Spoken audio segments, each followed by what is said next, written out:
విధంగా మా అన్న వీరేశమన్న మా పెద్దన్న ప్రేమ లేకుండా అన్ని వేల ఓట్లను నేను సంపాదించేవాడిని కాదు. ఎక్కడో ఓ చోట వాళ్ళు చూసి చూడనట్టు నా తమ్మునికే కదా అని వదిలిపెడితేనే ఆ రకమైనటువంటి పోరాటం అప్పుడు చేయడం జరిగింది. మీరు పోండి, గ్రామాలకు పోండి, పట్టభద్రులను కలవండి. అసలు ఈ ఉప ఎన్నిక ఎందుకు వచ్చింది? ఎందుకోసం వచ్చింది పట్టభద్రుల ఎమ్మెల్సీ ఉప ఎన్నిక? టిఆర్ఎస్ పార్టీ వాళ్ళు, బిఆర్ఎస్ పార్టీ వాళ్ళు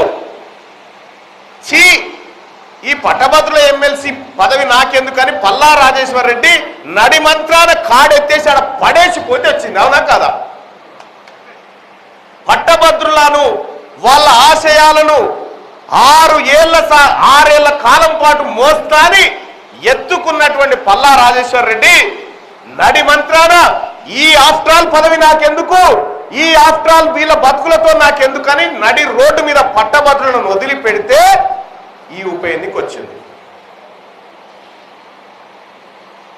ఈ ఉప ఎన్నిక వచ్చే కంటే ముందు కూడా 3 ఏళ్ల కాలం పాటు, మొన్నటిసారి గెలిచిన తర్వాత 3 ఏళ్ల కాలం పాటు ఉన్నటువంటి పల్లా రాజేశ్వర్ రెడ్డి ఏ ఒక్క ఉపాధ్యాయ సంఘాన్నైనా, ఏ ఒక్క పేదవాడినైనా, ఏ ఒక్క నిరుద్యోగినైనా కనీసం ముఖ్యమంత్రి గారిని కల్పించే ఏర్పాటన్నా చేసిండాన్ని నేను అడుగుతా ఉన్నా.